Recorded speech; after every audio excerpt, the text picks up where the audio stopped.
દીકરીને સ્થાનિક તપાસ જે સેટ થઈ એના અધિકારીઓ તપાસવા માટે આવ્યા હતા। 4 વાગ્યાથી બેનની સાથે ચર્ચા કરી અને અંધારું થયા પછી 7:10 મેડિકલ ચેકઅપના બાને બેનને અંધારું થયા પછી અહીંયાથી ઉપાડીને લઈ જતા હતા।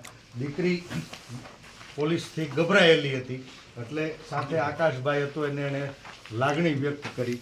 હું ગયો અધિકારીઓને વિનંતી કરી, અધિકારીઓએ અમારી દીકરીની લાગણી હતી કે મારે અત્યારે ઘરે જવું છે એટલે એને પાછા મૂકી ગયા।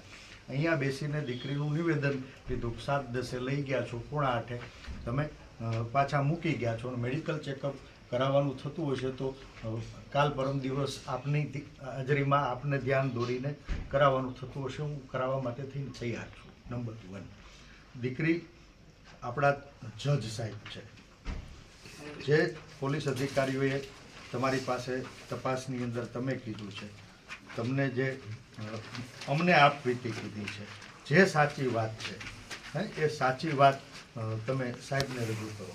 તમને અહીંયાથી લઈ ગયા ત્યારથી અત્યાર સુધીમાં શું શું થયું છે આપણા મેજિસ્ટ્રેટ સાહેબની સમક્ષ તમારી જે સાચી વાત હોય એ વર્ણવો।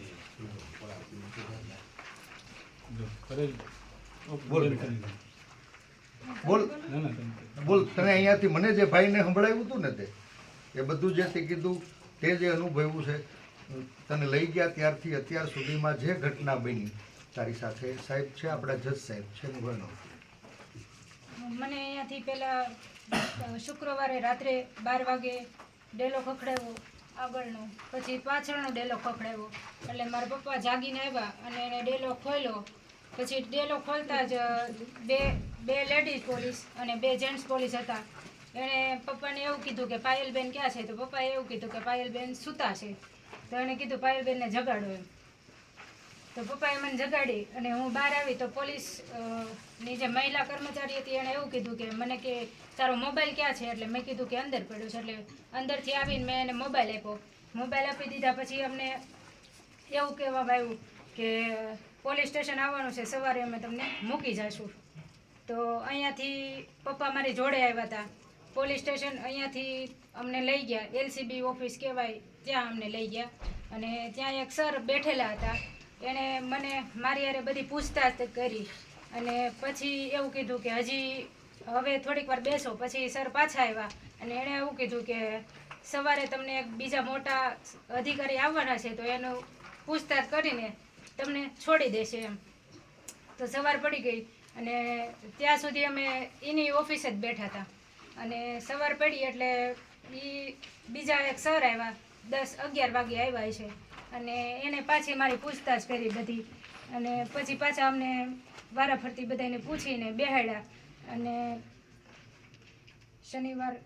શનિવારના દિવસે એવી રીતે 3-4 વાર નિવેદન લીધા અને પછી મેં એક મારી હારે પોલીસ મહિલા કર્મચારી હતા એને મેં કીધું કે મારે મારા પપ્પાને મળવું છે, કેમ કે પપ્પા રાતના ત્યાં બેઠેલા જ હતા અને બપોર પછીના 5 વાગી ગયા, ત્યાં સુધી પપ્પા ત્યાં ઓલા પણ સિટી પોલીસ સ્ટેશને રાત્રે સુવા લઈ ગયા શનિવારના દિવસે। પછી નહીં, SP ઓફિસે લઈ ગયા, સોરી, SP ઓફિસે લઈ ગયા બપોરે 3-3:30 અને SP સર સામે અમને નિવેદનો અપાવ્યા 4-4ને અલગ અલગ રીતે અને પછી પાછા અમને LCB ઓફિસે લઈ આવ્યા। LCB ઓફિસે લાવીને પાછા અમારા નિવેદનો કે પૂછતાછ કરી, જે કરવાનું હતું એ કરી પ્રોસેસ અને પછી તેના રાત્રે અમને પાછા લઈ ગયા સિટી પોલીસ સ્ટેશને લઈ ગયા ત્યાં સુવા માટે અને બીજે દિવસે સવારે 11 વાગે ત્યાંથી અમને ફિંગરપ્રિન્ટ એવું કંઈક લેવાનું હતું, એ લઈને બહાર કાઢ્યા અને તે દિવસે સન્ડે હતો ત્યારે અમને પાછા LCB ઓફિસે લઈ ગયા, ત્યાં પાછી પૂછતાછ ચાલુ કરીને જનરલી બધું પૂછ્યું, તમારા મમ્મી પપ્પા કોણ ને બધાનું નામ ને બધું લખાવ્યું। પછી પૂછતાછ કરી અને પછી અમને થોડીક વાર બેસાડ્યા અને અમને એવું કીધું કે તમને રિકન્સ્ટ્રક્શન મતલબથી મને તો કંઈ કીધું જ નહોતું, એ કે જવાનું છે એવી રીતે કીધું હતું। એટલે અમને બધાને બેસાડ્યા ગાડીમાં અને પેલું સર્કલ છે સાયબર ઓફિસની બાજુમાં સર્કલ છે ત્યાં અમને ઉતાર્યા ચારેયને અને મીડિયાના મિત્રો બધા હતા જ ત્યાં, અને ત્યાં અમારું વિડીયો શૂટિંગ કર્યું. પછી અમને સાયબરવાળાની ઓફિસમાં લઈ ગયા અને ત્યાં થોડીક વાર રાખ્યા, પછી પાછા બહાર કાઢ્યા, પછી થોડુંક પાછું આગળ સુધી હકાવ્યા અને પછી અમને પાછા પોલીસની ગાડીમાં બેસાડી દીધા. પછી ત્યાં ગાડીમાં બેસાડીને પછી થોડાક અમારી ઓફિસ હતી ને ત્યાં લઈ ગયા. ત્યાં જઈને પછી કંઈક એનું કંઈક પંચનામું આવતું હોય છે એ કરાવ્યું. એ કરીને પછી અમને પાછા ઓફિસે આવતા રહ્યા. પછી ઓફિસે આવતા રહ્યા પછી પાછી પૂછતાછ ચાલુ કરી. 3-4 વાર બધાને પૂછ્યું ને એવું કર્યું. પછી રાત્રે 9:30 કે 10 વાગ્યા સાઈડ એસપી સર આવ્યા એલસીબી ઓફિસે અને બધાને લઈ જતા હતા પૂછવા ને એવું. અને મનીષભાઈને પૂછતાછ ચાલુ હતી ત્યારે મને લઈ ગયા અને મને બહારની સાઈડ ઊભી રાખી અને મનીષભાઈને બહુ મારતા હતા એ બધું મને બતાવ્યું. અને એમાં કિશોરભાઈ કાનપરિયા અને રાજુભાઈ સુખડિયા અને ચેતનભાઈ ધાનાણી ત્રણેય ફરિયાદીની હારે હાજર હતા. ફરિયાદીની હાજરમાં મનીષભાઈને મારતા હતા એ બધું મને બતાવ્યું. 5 થી 7 મિનિટ બતાવ્યું છે. પછી મને બેસાડી દીધી અને થોડીક વાર બેઠા પછી મને પોલીસવાળા મીન્સ કે લઈને પાછા સિટી પોલીસ સ્ટેશને સુવા માટે લઈ ગયા. ત્યાં મને મૂકી ગયા. પછી તો પાછી સવાર થઈ ગઈ. પછી બીજા દિવસે સોમવારે અમને પાછા એક પોલીસ મેડમ હતા એ લેવા આવ્યા અને એ લઈને પાછા એલસીબી ઓફિસે આવ્યા.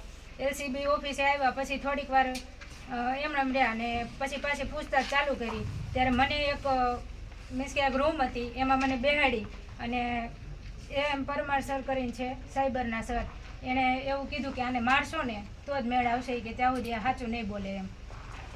પછી એક અર્પિતાબેન કરીને મારી યારે લેડીઝ હતા, એણે મને પગમાં 7 થી 8 વાર પટ્ટા માર્યા. અને મારી જોડે બીજા એક પીઆઈ મેડમ કરીને છે એ એમ કહી ગયા હતા કે આને મારશો ત્યાં સુધી મેળ નહીં આવે એમ. એલસીબીના એક મેડમ કરીને છે પીઆઈ. એટલે એ પછી કહીને ખાલી વહી જ ગયા હતા.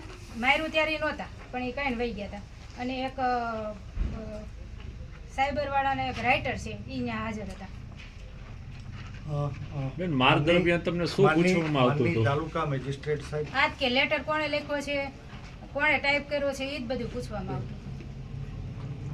આપણા જજ સાહેબ છે, આપણા રક્ષક છે, તમારા આંગણે આવ્યા છે અને તમારું નિવેદન મીડિયા અને બધા જ આગેવાનોની વચ્ચે તમને મારવામાં આવ્યા, મારનારા તમારા સહારોપીઓની સામે ઊભા રાખીને તમને ડરાવવામાં આવ્યા એ વાત આપણે એની સામે રજૂ કરી છે.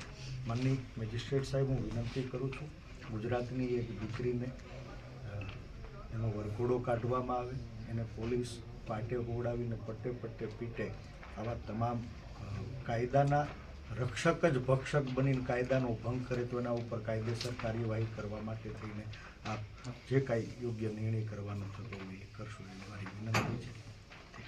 Thank you so much sir.